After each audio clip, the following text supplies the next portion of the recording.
நான் ஆண்டவன்கிட்ட ஒரே ஒரு வரம் தான் கேட்டுட்டு இருக்கேன். ஒரே ஒரு வரம். அது என்ன தெரியுமா? குறைகள் இல்லா வாழ தந்திடவே இறையோனே ஐயா வா வா ஐயா.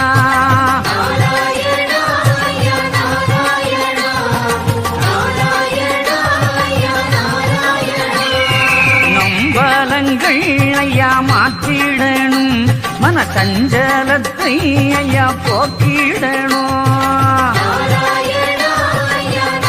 குறைகள் இல்லா வாழ தந்திடவே இறையோனே ஐயா வா வா ஐயா.